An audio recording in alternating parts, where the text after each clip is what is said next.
I'm Roberta and I'm here today at Red Lantern with my friend Mark Jensen.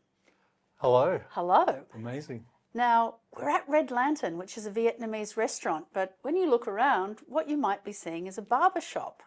Not very common in Vietnamese restaurants, is it? No, not particularly. So there's a bit of a backstory. Long ago, before Mark was a chef, before I even met you, you were a hairdresser. Yeah, that's right.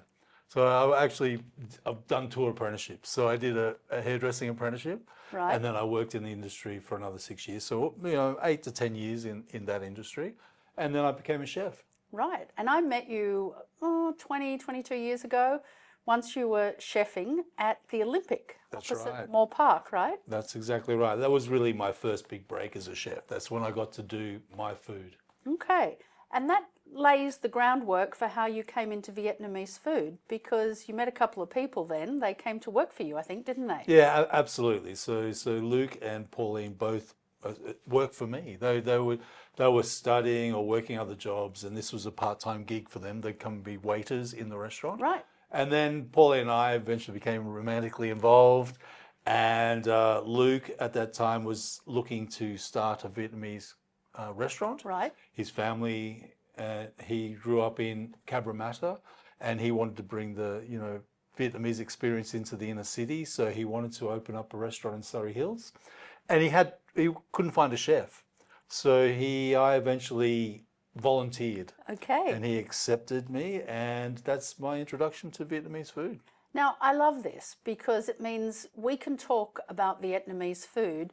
You were once where we are. We don't know a lot about Vietnamese food, but you didn't grow up with this. There was a time when you didn't know much about Vietnamese food either, right? Yeah, that's true. So, I mean, my training was more that sort of traditional, sort of European style training.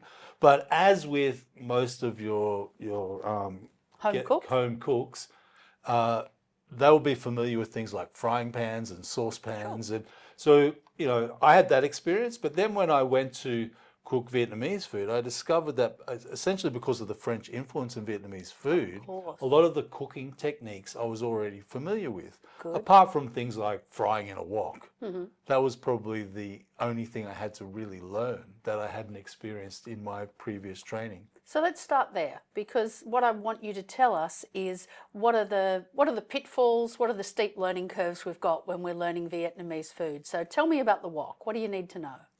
Well, the wok, like the most versatile piece of equipment in any kitchen, I believe, because you can deep fry, you can stir fry, you can steam.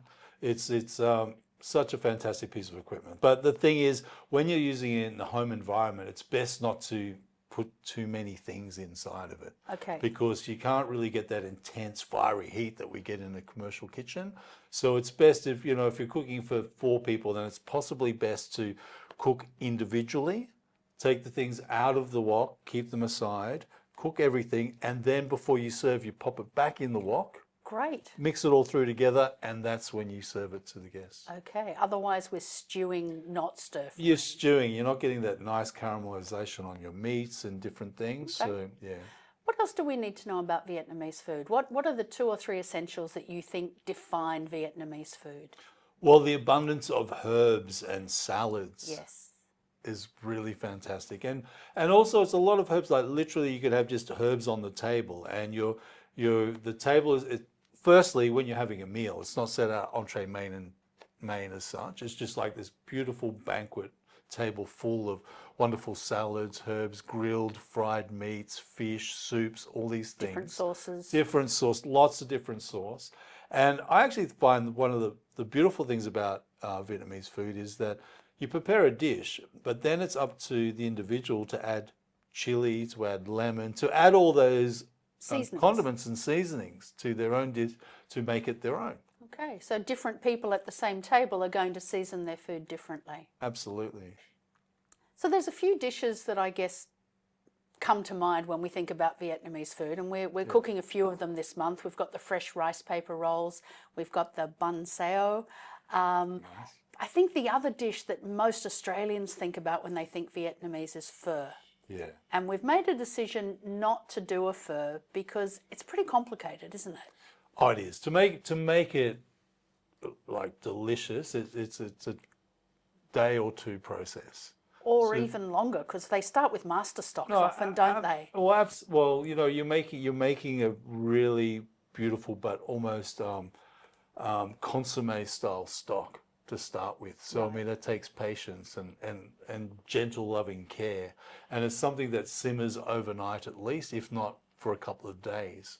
And there's many processes to make that really delicious. So you're first going to make your meat broth, but it is, like I said, it's more of a consomme than a broth. And then you're going to add different spices. Then you're going to add certain vegetables to release their flavor. So I just think that you're better off going to a restaurant and enjoying it. So that's one of those dishes that it's really worth going out for. We'll make a lot of other awesome Vietnamese dishes at home this month. Yeah, absolutely. Wonderful. Now, I think we need to come back and explain, because we talked about the fact that you used to be a hairdresser. Now you've got this very cool barbershop at the back of Red Lantern. So we can actually pop in for a lunch, and well, not me because I don't have a beard, but if I was a bloke, I could pop in for lunch and a beard trim, right? Is that how it works? Absolutely. I love this. No, absolutely. I mean, it's such a fun space because I originally, this idea came through the first lockdown that we experienced here in Sydney. I just thought, well, what can I do to utilize the space that we have here? And I thought of barbershop straight away because I have like laneway entrance here. And I just wanted to create a space for guys to come and hang out and have a trim and maybe have a drink, have a cocktail, maybe go through to the restaurant. We can have a cocktail while we You have can a have drink. a cocktail while you have a haircut. I've got some really fantastic clothing here. You've got some beautiful retro military clothes. Yeah, it's retro military stuff going on. So it's just a really fun space. And I think you might think that's a bit odd, but I find that the barbershop and the restaurant just work together so well. And it's you. Yeah, Okay. absolutely. So the hairdresser who became a chef, who became a hairdresser or a barber. Yeah.